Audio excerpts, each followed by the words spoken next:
Good day, Matric AP Maths girls. Welcome to our lounge. Here is Brogan. He is going to be our director for today and the cameraman. Okay, welcome to our lounge. There we go. Brogan's very stressed and Benedict's are giving him so much work. He's done a good 5 minutes over the last 3 days. Okay, and we now shall be carrying on with Newton's method. Dum, dum, dum. Okay. Right, a couple of things. Okay, first of all, recall what is Newton's method? It's a method of finding a single root. Okay, so I can only find one answer at a time. Okay, it works on the process of making an educated first guess of where. So if I wanted to find, the objective would be to find this root over here. Okay, so you'd get a starting point. Okay, you'd find the tangent at that point. Find the x-intercept of that tangent, drop it to the curve, that'll be your next guess. Okay, draw another tangent, find the x-intercept of that tangent, drop it to the curve, okay, find the next tangent, and you repeat that process over and over again as we discussed in the last lesson. Okay, and we'll end up with a formula that x to the n plus 1, your n plus 1 guess, is equal to the guess before minus the original function over the derivative function, f dash of xn. Just a reminder that your first guess is important. If your first guess was over here, what would happen is you'd end up finding that root. If your first guess was at the turning point, you'd get no roots. Okay, so you're going to have to always make an educated guess with that first thing. We'll give you a hint as to where it is. Okay. So the first example we're going to do, which is starts off with a nice bit of trig revision, area sector trig revision. And I've forgotten what number it is, so we're going to call it example giraffe. Okay. In example giraffe, you're given the following things. You've got a circle, you've got a shaded region. There's your radius, there's your radius. Okay. And you're given, just a reminder of a couple of formulas. The area of a sector is half r squared theta, and the area of a triangle is half AB, triangle ABC is half AB sine c. You're given those two formulas. Right. So the first question is going to be, find an expression for the area of the shaded region. Right, so we're not going to pause, but you're going to pause the video now and you're going to give that a try. We'll explain the answer. You've given that a try. Give it a try first before you watch me do it. Okay, and we want to find an expression for the area of the shaded region. Well, the logic behind it is going to be that the area of the shaded region is going to be the area of, so the shaded region is equal to the area of sector AOB, so that sector. Now I'm going to cut out the triangle and I'll be left with the shaded region, minus the area of triangle AOB. So the shaded region is going to be, well, the area of a sector is going to be a half r squared theta. Sorry, we should have had that was equal to theta. Okay, a half r squared theta minus the area of the triangle is going to be a half r times r. Remember, the area of a triangle is half the radius, the one side of the triangle, the other, and the sine of the included angle.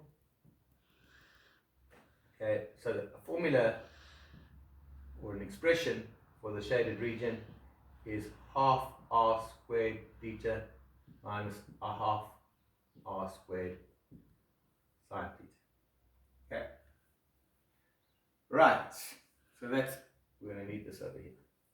The next part of the question says, okay, you're given the following, that the shaded area is equal to 1/6 the area of the circle. Shaded area is 1/6 the area of the circle. The question is, show that sine theta is equal to theta minus pi by 3 based on that. Right, you give it a go? Okay. Right, now, to do that, what are we going to do? We have to do the squat thing. So to do that, we're going to The squat method, oh yeah. Squat method. Right, in the squat method, we're going to have, well, the shaded area, we had a formula for that, is a half r squared theta minus a half r squared sine theta, that's your shaded area, and then it's going to be equal to 1/6 of the area of the circle, which is going to be 1/6 of pi r squared. Okay, right, so that's our basis. We've got to now show that. So what can we do? Well, we can get rid of all the r squareds. So in other words, we're going to have a half theta minus a half sine theta is equal to pi over 6.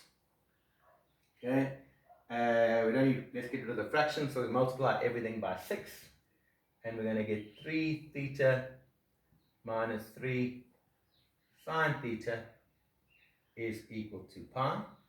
We're trying to show that get sine theta on its own, so I've got 3 theta minus pi is equal to 3 sine theta, divide by 3, and I get theta minus pi by 3 is equal to sine theta. Voila!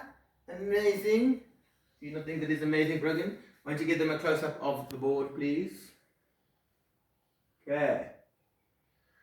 Right, so that was part B, and we've still got a part C to come. Brogan, if you could pause the video for a while and let Wait. Go. Okay, we're back. The cameraman.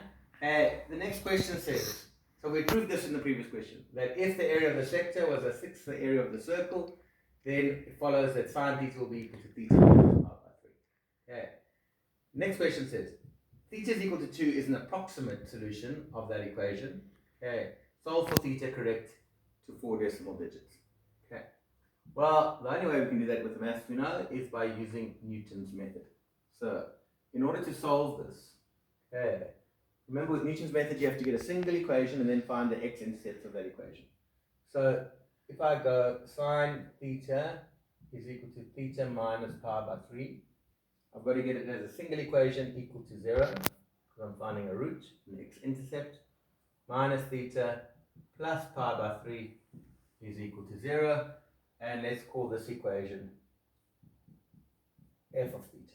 So I've got f of theta is equal to sine theta, okay, minus theta plus pi by 3 is equal to 0. And I've got to solve this in order to solve that equation over there. So, first of all, to use Newton's method, I need a first guess. Well, they tell me to use 2 as a first guess, because that's an approximate solution.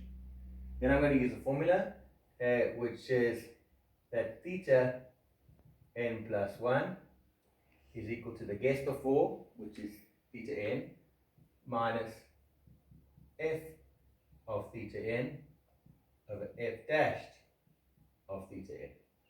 So to use this formula, I'm going to have to find this derivative. Okay. So if f of theta is that, then f dash theta is equal to cos theta minus 1. Yeah, that looks good to me. F dash theta is equal to cos theta minus 1. Right, so now in our general formula, I use this formula and I sub in my function value and my derivative.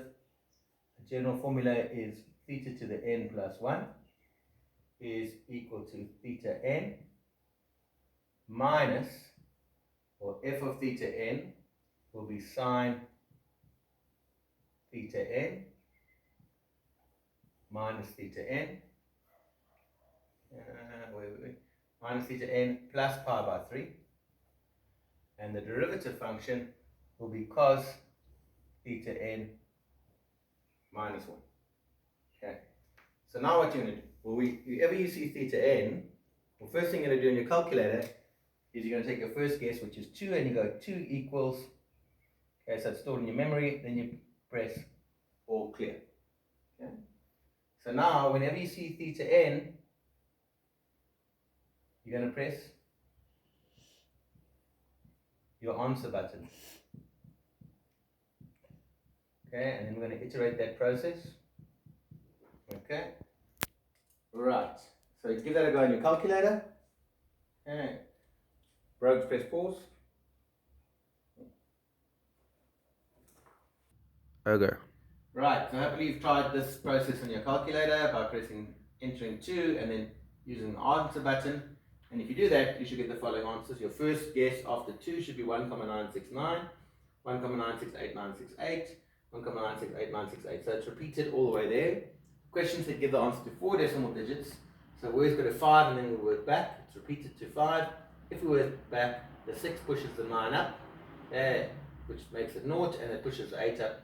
So I end up with final answer of 1,9690. Bravo! That's the end of that example. Pause it again, please, Brogan.